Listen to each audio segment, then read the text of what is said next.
스승이 한 제자에게 평범한 돌멩이 하나를 주면서 이렇게 말했습니다. 이것을 시장에 가지고 나가서 팔려고는 하되 가격 흥정만 하고 절대 팔지는 말아라. 시장에 가져가서 가격 흥정은 하되 절대 팔지는 말아라. 평범한 돌멩이 하나입니다. 이 말을 들은 제자는 시장 한쪽 구석에 하얀 보자기를 깔고 그 위에 돌멩이를 올려놓고 사람들을 기다렸습니다.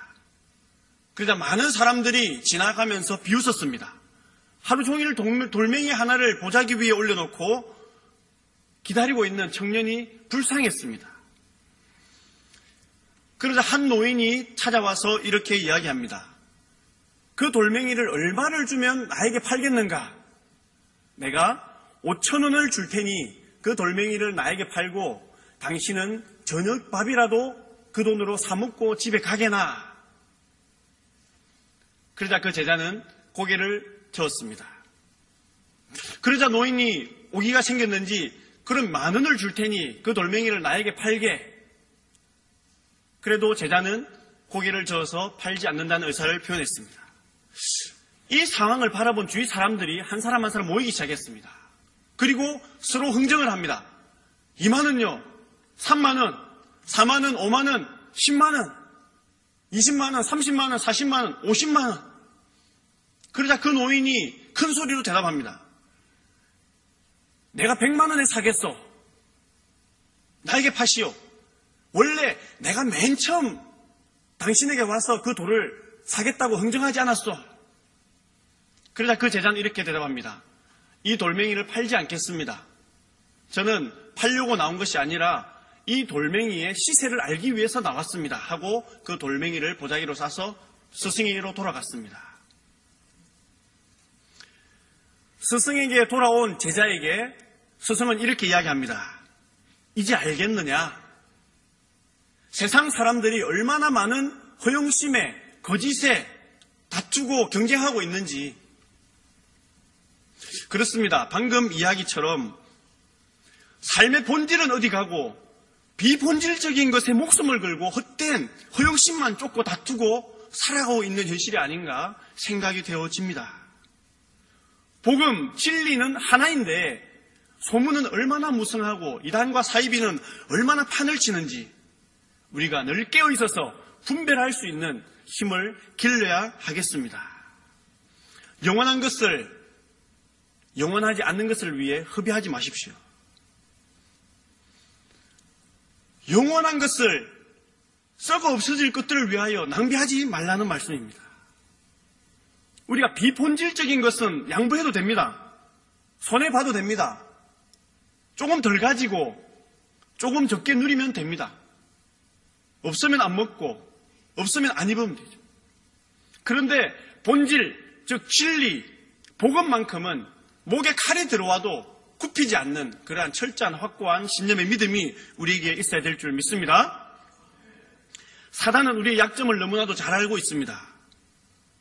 영적인 존재이기 때문에 그렇습니다. 그래서 크고 작은 유혹들을 우리에게 날마다 가지고 옵니다. 눈앞에 보이는 그러한 것들에 넘어지거나 쓰러져서는 결코 우리는 사단을 이겨낼 수가 없습니다. 악한 세력들이 하나님의 자녀들을 벗어나지 못하도록 성령의 검 대신 말씀으로 무장하여 승리하는 복된 우리 성도님들 되시기를 간절히 바랍니다. 우리 인생의 삶의 목적, 본질은 무엇일까요? 그것은 바로 하나님을 영화롭게 하는 것입니다. 우리 인생의 목적이 바로 하나님을 영화롭게 하는 삶에 있다는 것입니다. 그럼 어떻게 하면 오늘 말씀의 제목처럼 하나님이 찾으시는 사람, 하나님을 영화롭게 할 수 있을까요? 하나님은 오늘도 하나님을 영화롭게 하는 사람을 찾고 계십니다. 여기 계신 모든 성도님들은 하나님이 찾으시는 그 한 사람이 되시기를 간절히 원합니다.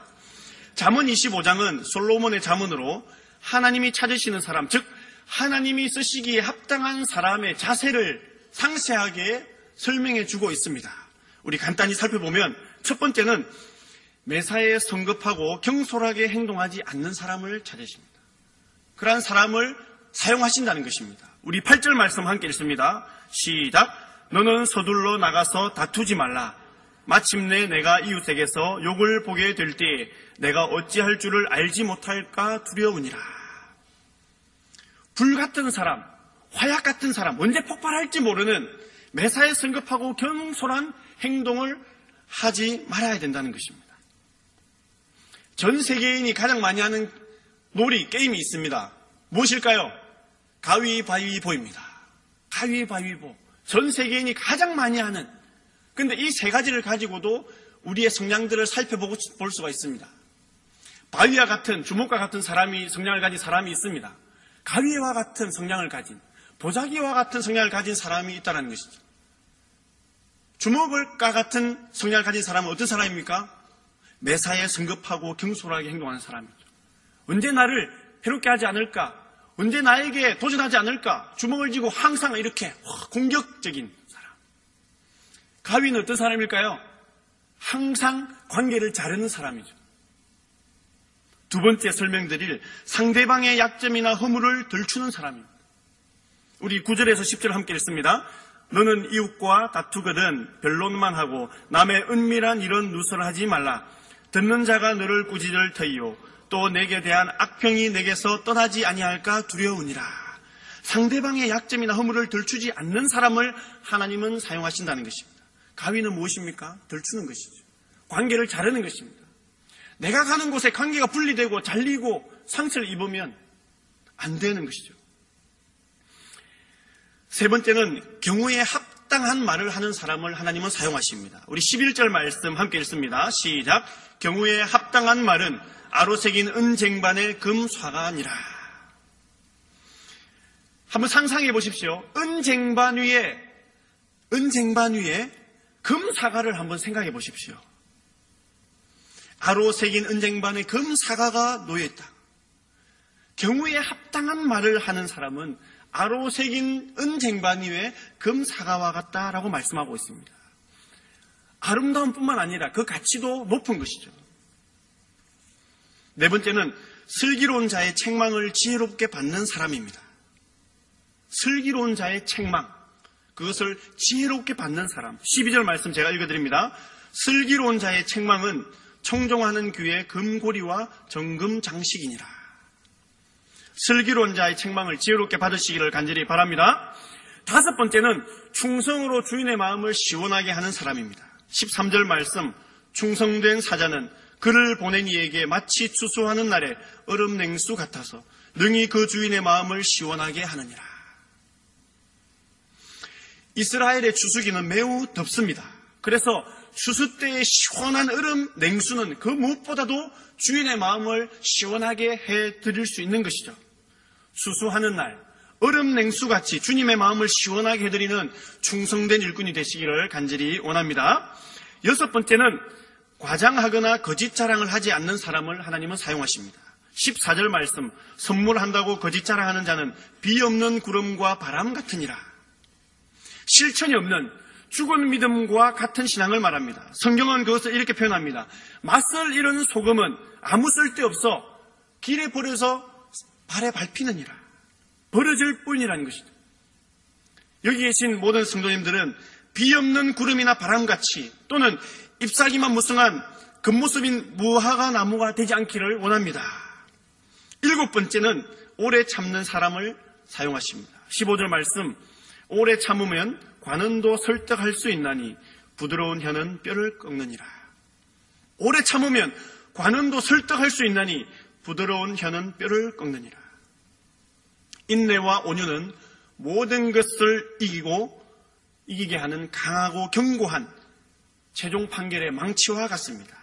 끝까지 인내하고 온유로 승리할 때의 최종 판결은 하나님께서 책임져 주시는 것입니다. 여덟 번째는 절제할 줄 아는 사람을 하나님은 사용하십니다. 16절 말씀, 너는 꿀을 보거든 조카리만큼 먹으라. 과식함으로 토할까 두려우니라. 여기 비유는 먹는 것으로 표현하셨지만 절제할 줄 아는 사람을 하나님은 사용하십니다. 욕심이 과하여서 절제하지 못하는 것만큼 어려운 것, 어리석은 것도 없습니다. 왜냐하면 모든 것이 자기 입장에서, 자기 기준에서 해석되고 다뤄지기 때문입니다. 그리고 9번째는 위로하고 베풀 수 있는 사람을 하나님은 사용하십니다. 우리 20절, 21절 말씀 우리 한번 함께 읽겠습니다. 가만히 있으면 졸립니다. 20절, 21절 말씀입니다. 시작. 마음이 상한 자에게 노래하는 것은 추운 날에 옷을 벗음 같고 소다 위에 식초를 부음 같으니라. 내 원수가 배고파 하거든 음식을 먹이고 목말라 하거든 물을 마시게 하라. 아멘. 위로가 필요한, 마음이 상한 자에게 위로를 하고 물과 음식이 필요한 자에게 베푸는 사람을 하나님은 사용하신다는 것입니다. 오늘 우리가 사는 세상은 온통 상처투성이의 사람들로만 가득 차 있습니다. 이 세대가 그렇기 때문이죠. 그래서 주님은 우리의 질고와 상처를 회복시켜 주시기 위하여 이 땅에 오셨다라는 것입니다. 이사야 53장 말씀 우리가 잘 알고 있습니다. 그런데 어리석은 자는 울어야 할 상황에서 노래를 부르고 기뻐해야 할 상황에서 슬픈 곡을 한다는 것이죠. 그것이 바로 20절 말씀입니다. 마지막 10번째, 자기의 마음을 제어할 줄 아는 사람을 하나님은 사용하십니다. 자기의 마음을 제어하는 사람. 28절입니다. 28절 제가 봉독해드립니다. 자기의 마음을 제어하지 아니하는 자는 성읍이 무너지고 성벽이 없는 것과 같으니라. 성읍이 무너지고 성벽이 없으면 어떻게 될까요? 안전을 보장받을 수 없죠. 자기의 마음을 제어하지 아니하는 자는 성읍이 무너지고 성벽이 없는 것과 같으니라. 이 세상은 무너진 예루살렘, 침몰하는 배와 같습니다. 왜냐하면 죄를 짓고도 죄책감을 느끼지 못하고 있기 때문입니다. 법을 어기고도 양심의 가책을 느끼지 못하고 있기 때문입니다. 그것은 수단과 방법을 가리지 않고 자신의 성공을 위해서만 달려가기 때문입니다. 10가지를 말씀드렸습니다. 매사에 성급하고 경솔하게 행동하지 않는 사람, 상대방의 약점이나 허물을 들추지 않는 사람, 경우에 합당한 말을 하는 사람, 슬기로운 자의 책망을 지혜롭게 받는 사람, 충성으로 주인의 마음을 시원하게 하는 사람, 과장하거나 거짓 자랑하지 않는 사람, 오래 참는 사람, 절제할 줄 아는 사람, 위로하고 베풀 수 있는 사람, 자기의 마음을 제어할 줄 아는 사람을 하나님은 사용하시고 기뻐하시고 찾으신다라는 말씀입니다. 이와 같은 삶의 자세는 하나님이 기뻐하시는 삶의 자세인 것입니다. 신약에 와서는 이 하나님을 기쁘시게 하는 삶을 한마디로 표현하고 있습니다. 우리가 너무나도 잘 알고 있는 말씀 히브리서 11장 6절입니다. 한번 찾아볼까요? 신약성경 히브리서 11장 6절 말씀, 신약성경 364면에 있습니다. 하나님은 어떤 자를 찾으시고 어떠한 자를 기뻐하실까요? 추수 때의 얼음 냉수같이 주인의 마음을 시원하게 하는 자를 찾으시는데, 신약에 와서 하시는 말씀 히브리서 11장 6절 말씀 우리 함께 읽습니다. 믿음이 없이는 하나님을 기쁘시게 하지 못하나니 하나님께 나아가는 자는 반드시 그가 계신 것과 또한 그가 자기를 찾는 자들에게 상 주시는 이심을 믿어야 할지니라. 아멘. 믿음이 없이는 하나님을 기쁘시게 할 수 없다라는 것이죠. 그러면 결론은 나왔습니다. 어떻게 하면 하나님을 기쁘시게 할 수 있을까요? 믿음을 가지는 것이죠. 믿음을 가지는 것이죠. 믿음이 없이는 기쁘시게 할 수 없으니 믿음을 가져야 하는 것이죠. 그러면 믿음이 무엇입니까? 믿음. 히브리서 11장 1절 2절 말씀에 믿음은 나와 있습니다. 믿음은 바라는 것들의 실상이요 보이지 않는 것들의 증거니 선진들이 이로써 증거를 얻었느니라. 1절 2절 말씀만 봐가지고는 믿음의 정의를 내리기가 어렵습니다. 믿음으로 하나님을 기쁘시게 할 수 있는데 왜 믿음은 이것이다라고 정의를 내려주지 않을까요? 그리고 3절부터 말씀은 믿음으로 아벨은, 믿음으로 에녹은, 믿음으로 노아는, 믿음으로 아브라함은, 믿음으로 이삭은, 믿음으로 요셉은, 믿음으로 모세는 계속 나가고 있습니다. 그런데 그 믿음에 대해서 정확하게 정의를 내려주지 않고 있다는 사실입니다. 왜일까요? 저는 그렇게 생각합니다. 믿음은 이것이다라고 정의를 짧게 내려주면 그것만 한다는 것이죠. 그것만 한다는 것입니다. 성경의 믿음을 한마디로 요약해서 표현을 했다면 그것만 할 수 있다는 것이죠.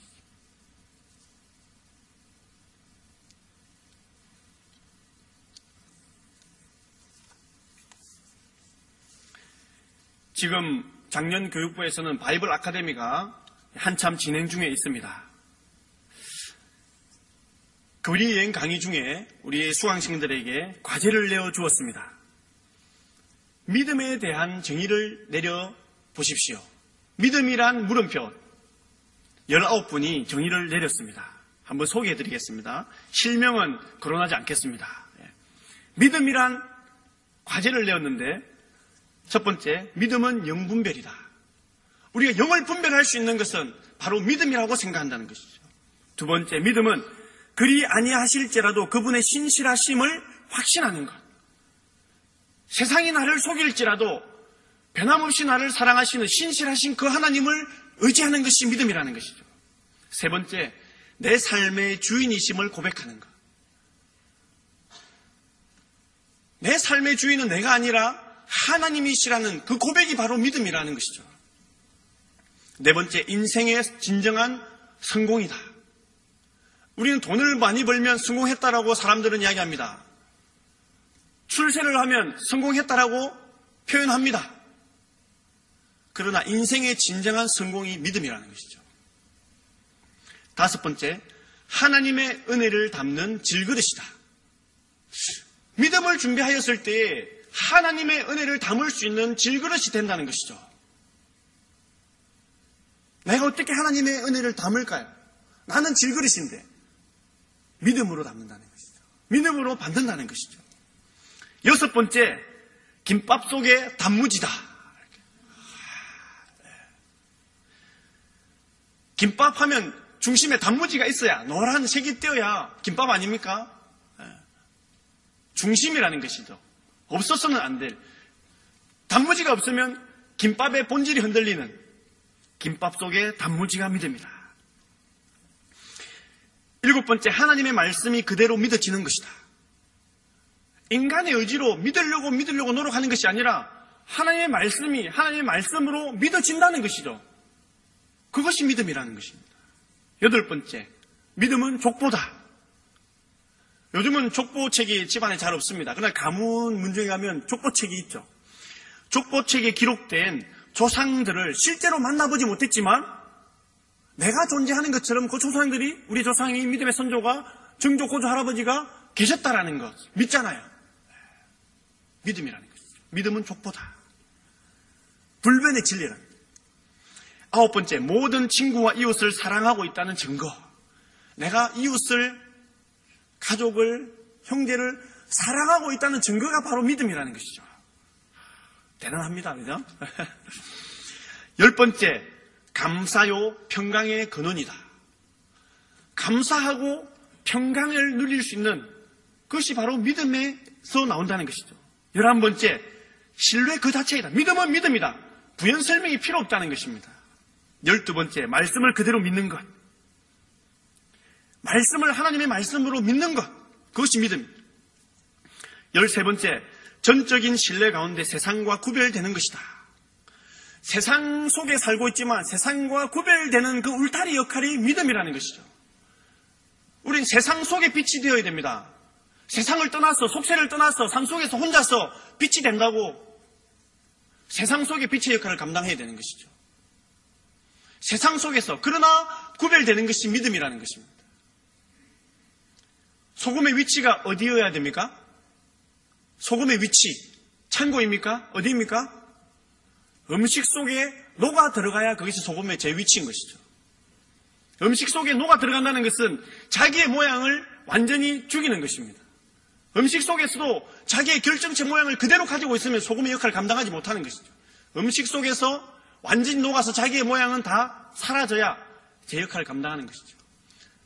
오늘날 교회 안에는 소금이 많습니다. 그러나 그 역할은 세상 속에서 진정한 녹아내리는 역할을 감당해야 소금의 제 진가를 발휘할 수 있게 되는 것입니다. 14번째입니다. 믿음은 자석이다. 자석하시죠? N극, S극. 하나님을 의지하도록 끌어당기는 힘이라는 것이죠. 이 표현도 참 대단합니다. 하나님을 의지하도록 끌어당기는 힘, 장치가 바로 믿음이다. 자석이다라는 것이죠. 우리는 그 믿음 때문에 하나님께 늘 이끌리고 하나님 가까이 더 다가가게 되는 줄 믿습니다. 15번째, 믿음은 감사와 기쁨이다. 16번째, 삶이 바뀌는 것이죠. 믿음 때문에 내 삶이 바뀌는 것이랍니다. 새로운 삶의 시작은 믿음이다. 끝이 없습니다, 이거. 17번째, 조건 없이 믿는 것.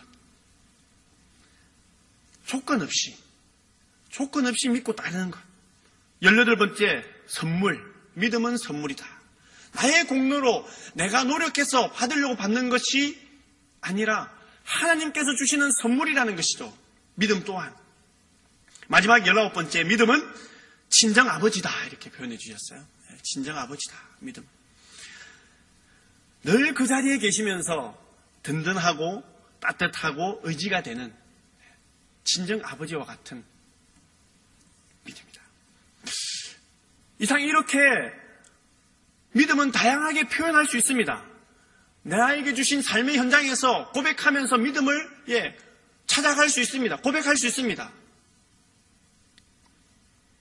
사랑하는 성도 여러분, 오늘 이 시간 이후에 여기 계신 분들도 믿음에 대한 정의를 한번 내려보십시오.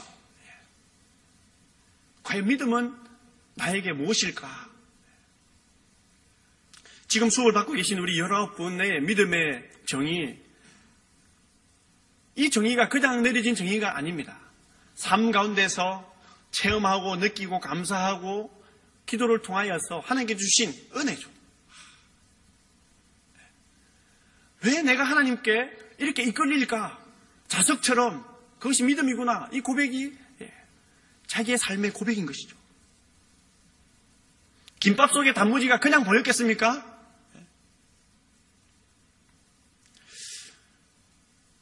그러면 지금 5가지를 말씀을 드릴 건데 이 5가지를 가지고 그러면 나는 과연 믿음의 삶을 살고 있는가를 한번 점검해 보는 시간을 가지면 좋겠습니다. 믿음에 대한 정의는 여러분들이 오늘 집에 돌아가셔서 한번 내릴 수 있습니다. 그리고 그 내린 것을 서로 공유하면 좋겠습니다. 나는 믿음이 이거라고 생각하는데 누구는 집사님은 믿음이 무엇이라고 정의를 내릴 수 있어요. 그러면 서로의 삶의 고백들, 은혜를 나눌 수 있지 않습니까? 믿음의 비밀을 나눌 수 있는 것입니다. 그러면 내가 믿음의 삶을 살고 있는가? 믿음의 삶을 살고 계십니까? 살고 계시죠? 아멘 크게 한번 합시다. 믿음의 삶을 살고 계시죠? 그러면 다음 5가지를 점검해보면서 과연 나는 믿음의 삶을 살고 있는가를 한번 점검해 보겠습니다. 첫 번째, 믿음은 순종입니다. 믿음의 삶은 순종입니다. 내가 믿음의 삶을 살고 있는가는 순종을 통하여서 확인해 볼 수 있는 것이죠.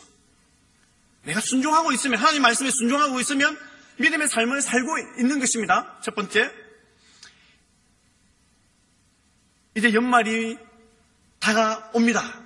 연말이 다가오면 우리 교육장님들께서 각 부서에 필요한 부장님들, 구역장님들, 권찰님들 세우기 위하여 이렇게 많이 권면하죠.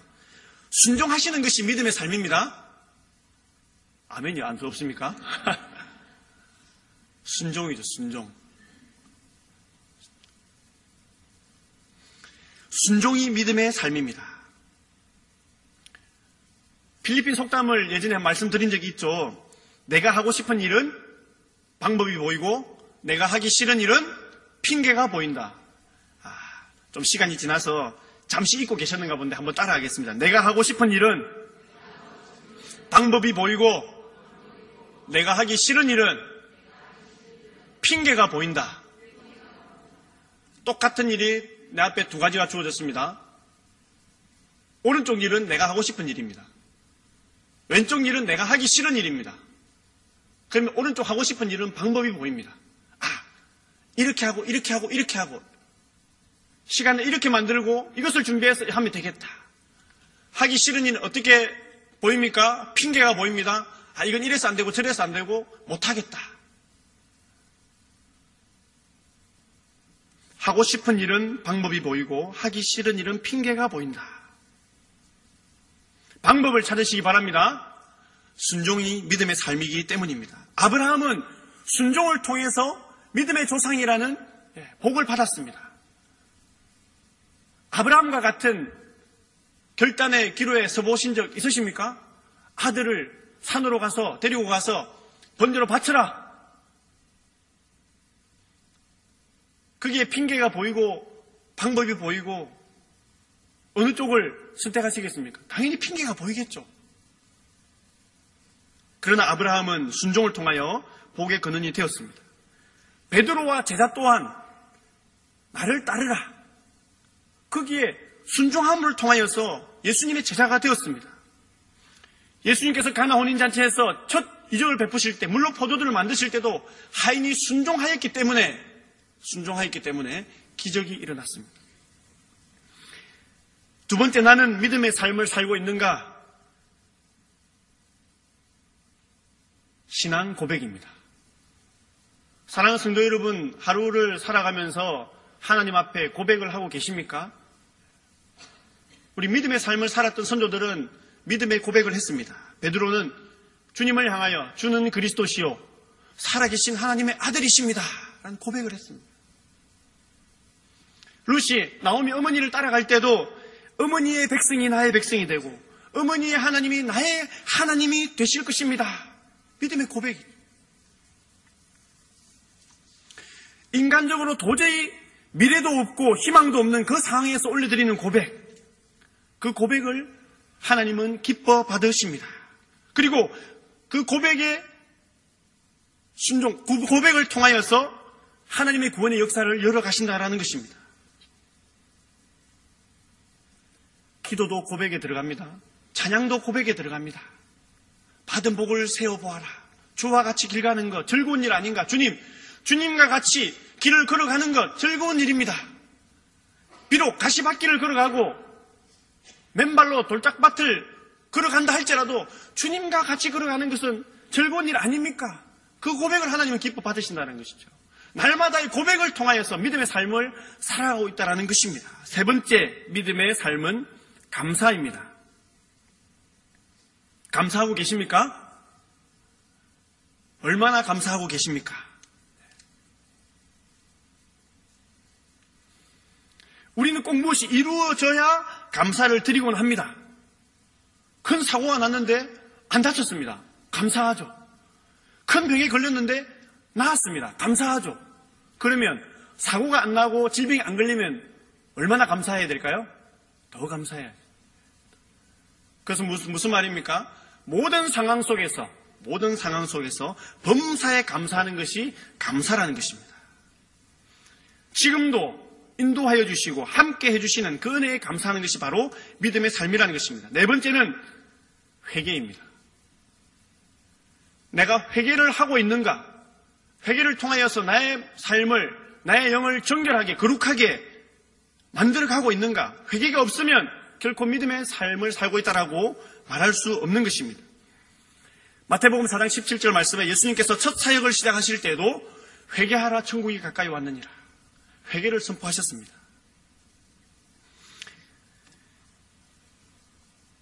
회개를 통하여 정결하게 되어지고 거룩하게 되어질 때에 그 정결과 거룩에 하나님은 은혜를 채워주십니다. 진정한 회개는 죄를 하나님께 자복하는 것으로 끝나는 것이 아니라 그 회개에 합당한 열매를 맺어가는 것이죠. 입술의 고백뿐 아니라 과거에 제약된 삶에서 완전히 돌아서서 행동까지도 변화되는 삶이 바로 믿음의 삶인 것입니다. 다섯 번째 믿음의 삶은 거듭남입니다. 갈라디아서 2장 20절 말씀, 내가 그리스도와 함께 십자가에 못 박혔나니 그런즉 이제는 내가 산 것이 아니요 오직 내 안에 그리스도께서 사신 것이라. 내가 그리스도와 함께 십자가에 못 박혀 죽어야 합니다. 그리고 주님과 함께 다시 살아나야 되는 것이죠. 주님과 함께 죽고 주님과 함께 살고 주님과 함께 세상을 살려나가는 것이 바로 거듭남이라는 것입니다. 믿음의 삶은 순종입니다. 신앙 고백입니다. 감사입니다. 회개입니다. 거듭남입니다. 이 다섯 가지를 통하여서 내가 믿음의 삶을 살고 있는가 날마다 점검해 나가시기를 바랍니다. 오늘 말씀의 제목이 무엇입니까? 하나님이 찾으시는 사람, 하나님을 영화롭게 하는 사람, 하나님이 기쁨이 되는 사람, 하나님은 그를 지금도 찾고 계십니다. 우리는 그 해답을 믿음에서 찾을 수 있습니다. 믿음이 없이는 하나님을 기쁘시게 하지 못하나니 믿음으로 우리는 하나님을 기쁘시게 할 수 있습니다. 앞에서 살펴본 믿음의 정의들 그리고 믿음의 삶을 점검할 수 있는 이 5가지를 통해서 다음 3가지의 정의를 말씀드리고 이제 말씀을 마무리하려고 합니다. 믿음이란 3가지로 이제 요약해서 말씀드리려고 합니다. 믿음은 결과가 아니라 과정이다. 믿음은 결과가 아니라 과정이다. 사막에서 살고 있는 키 작은 나무 한 그루가 그 뿌리가 땅속으로 몇 미터까지 내려가는 줄 아십니까? 메마른 광야 사막에 150cm 되는 나무가 뿌리를 내리는데 그 뿌리가 몇 미터까지 내려갈까요? 1m, 2m, 3m, 4m, 5m 몇 미터 내려갈까요? 물이 있는 데까지 내려갑니다.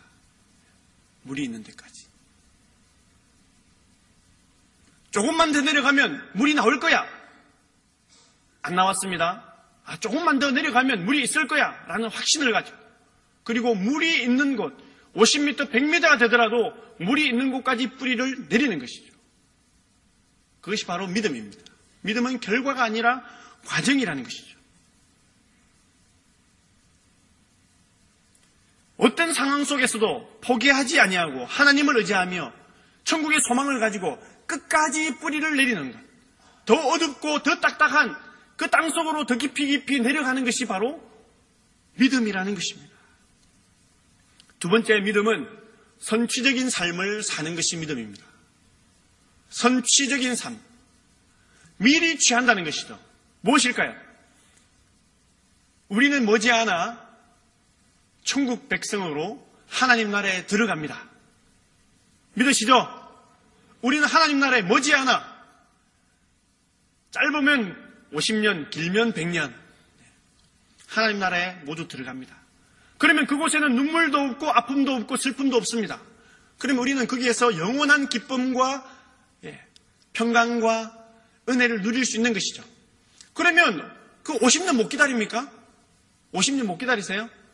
영원한 기쁨이 기다리고 있습니다. 현재 삶이 나를 속일지라도 영원한 기쁨, 머지않아 누리게 될 그 기쁨을 미리 가져와서 미리 취해서 누린다는 것이죠. 삶은 변함이 없다고 할지라도 천국의 기쁨을 나중에 누릴 것을 먼저 취해서 누린다는 것입니다. 그것이 바로 그리스도인 아닙니까? 힘들고 어렵고 아픈 일들이 많이 있습니다. 그러나 우리가 세상 사람들과 다른 이유가 무엇입니까? 세상 사람들이 알지 못하는 기쁨을 가지고 살아가고 있지 않습니까? 그것이 바로 선취적인 삶이라는 것이죠. 머지않아 누리게 될 그 기쁨을 미리 당겨서 누린다는 것입니다. 삶의 상황과는 상관없이 그러면 힘들고 어렵고 고난 가운데 있다 할지라도 나는 천국의 기쁨을 누릴 수 있는 것이죠. 그것이 바로 믿음이라는 것입니다. 현실에만 집중하지 말고 머지않아 누리게 될 우리에게 보장하여 주신 그 은혜를 누리는 것, 그것이 바로 하나님 나라가 이 땅 가운데 이루어지는 것입니다. 천국은 죽어서만 가는 곳이 아닙니다. 당연히 죽으면 하나님 나라에 들어가죠. 그러나 이 땅 가운데서도 하나님 나라가 임하는 것, 바로 천국의 기쁨이 우리에게 임하는 것이고 우리가 미리 그 기쁨을 누리는 것입니다. 그것이 바로 선취적인 삶입니다. 3번째 믿음은 뒤를 돌아보고 후회하지 않는 것입니다. 우리가 살아온 길, 발자국들이 많이 있습니다. 그것을 돌아보고 후회하는 것은 믿음이 아닙니다. 우리가 힘들 때도 어려울 때도 기쁠 때도 주님은 우리와 함께 하셨습니까? 함께 하셨죠. 하나님과 함께 걸어온 길을 돌아보고 후회하는 것은 하나님을 불평하고 원망하는 것입니다.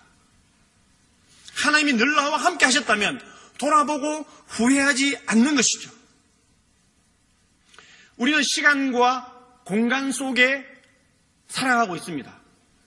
같은 시간 안에 동시에 다른 곳에 존재할 수 없습니다. 시간과 공간의 제한을 받기 때문입니다. 그런데 우리는 어제 이쪽으로 가지 않은 것, 어제 저쪽으로 간 것을 돌아보고 후회한다는 것이죠. 어제 내가 그렇게 안 하고 이렇게 했어야 되는데. 어제 저 길을 안 가고 이 길을 갔어야 되는데. 어제 저 사람을 안 만나고 이 사람을 만나야 됐었는데. 그러면 후회하는 그 시간은 주님과 동행하지 않았다는 사실이죠. 돌아보고 후회하지 않는 것이 믿음입니다.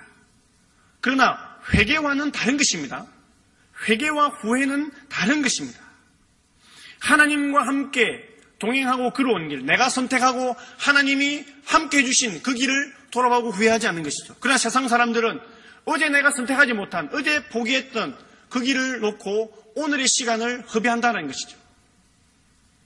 내가 어제 이렇게 했어야 되는데, 그렇게 할 걸, 이렇게 할 걸, 저렇게 할 걸. 오늘 시간을 어제 선택하지 못한 것을 후회하는 시간으로 낭비하고 있다는 것입니다. 믿음은 결과가 아니라 과정입니다. 나무가 물을 찾아 더 깊은 땅속으로 뿌리를 내리듯이 어떠한 상황 속에서도 포기하지 아니하고 하나님을 의지하며 끝까지 천국 소망으로 승리하는 것이 바로 믿음의 삶입니다. 믿음입니다. 현실은 힘들고 어렵고 고난 가운데 있다 할지라도 장차 누리게 될 천국의 기쁨, 천국의 평안을 이 세상에서도 누려나가는 것이 바로 진정한 그리스도인, 하나님의 자녀인 것입니다. 하나님을 의지하고 하루하루의 삶을 주님과 동행함으로 후회하지 않는 삶을 살아가는 것이 바로 성령님과 함께 동행하는, 하나님과 함께 나아가는 거룩한 믿음의 삶인 것을 믿으시기를 간절히 바랍니다. 기도드리겠습니다.